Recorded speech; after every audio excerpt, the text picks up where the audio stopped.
First of all, I want to give a big thanks to all of you guys for watching my channel, liking and subscribing and clicking on the links in the description to purchase a lot of your camera gear. Because if it wasn't for you, probably wouldn't have been able to pick up this camera. So today I figure I would do an unboxing for those of you who want to know what's inside the box. I'll let you know about my first thoughts about it and some of the essential gear that you need before you make it onto set. Normally, I don't do unboxing videos because that can get pretty boring, but I wanted to give a big shout out to Slav Guns who recommended that I don't just do an unboxing boring video, but actually talk about it and tell you about the accessories and things that you might need to make it onto set. So that's what we're gonna do. Without further ado, let's jump into the unboxing. All right, to start off, we have the paperwork, which is great if you need help falling asleep at night. Here's the USB-C to USB-A cable just to add to the collection of a ton of miscellaneous wires that I already have. And here's the boring power adapter. And here's the battery. Now take notice that there is no charger. If you want to charge your battery, you have to do it with that USB-C cord to your camera. So here's the body. It's pretty big if you're used to the ZV-10. You look at the sides, it has a full HDMI, a mic, audio port, and USB-C, and a multi. So because it comes with one battery, that would be the first accessory that I recommend that you purchase is a secondary battery that comes with an external charger.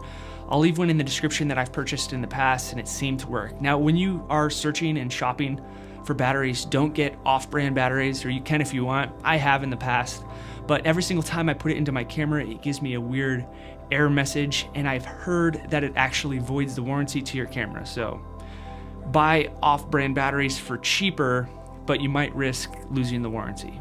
Just my opinion. As far as memory goes, I picked up the ProGrade V90 cards because I've used them in my A7S III for the past year and a half. But with that being said, I have had a couple times where you get the data removal message and then whatever clip that I was just recording, it didn't record at all and I had to re-record the whole thing. Now, I've never had that problem happen when I'm doing like a talking head 30-minute shot. If I did, that'd be pretty bad. But it is a lot cheaper than the CF Express Type A cards. And another thing to remember if you decide to go the ProGrade V90 route is there is a certain frame rate resolution and codec combination that you can't use with the V90 cards. It's somewhere like 4K 120, and the codec was some codec that I couldn't even use anyways because the file size was too massive for Final Cut Pro on the Mac that I currently have, and I had to end up creating proxies. So I ended up pretty much just shooting in 420 10-bit, 4K 120 if I needed it, and that was perfect for me. That's why the V90 cards worked out just right. If you do know what that codec resolution and frame rate combination is, please let me know in the comment section so not only I can remember it, but other people who are thinking about getting the CF Express A cards know what they're missing out on. You really don't see that much of a difference when you go from 422 10-bit to 420 10-bit. You really just start to see the difference when you go from 10-bit to 8-bit. So I found that 420 10-bit XAVC-HS is the sweet spot for not only file size, but also when it comes to editing. So that's what I would set it to if you wanted to take this thing out of the box and just go start shooting.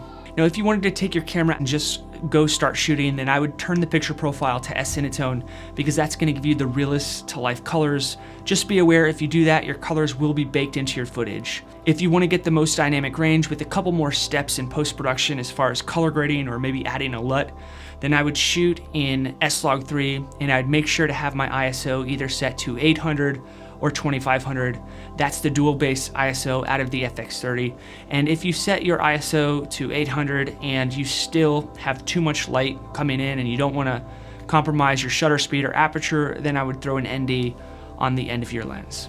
That's the way that I shoot when I shoot with the A7S III because I really don't wanna compromise anything, but I also wanna get the most dynamic range out of the camera. It does take a little practice learning how to expose right for S-Log3. I can make a video about how I do it in my cameras. That way you can go out there and get the most dynamic range out of your FX30.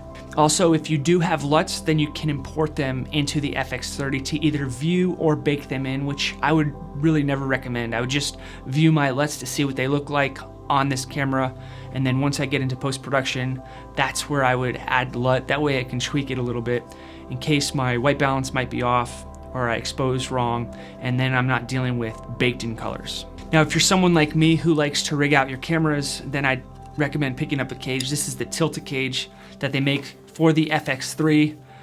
I hope that it fits on the FX30. I'll let you know pretty soon, but I plan on rigging this thing out to be a pretty good size cinema camera. And of course you need lenses for the FX30. That's a whole nother video in itself, but it really just depends on what you plan to shoot.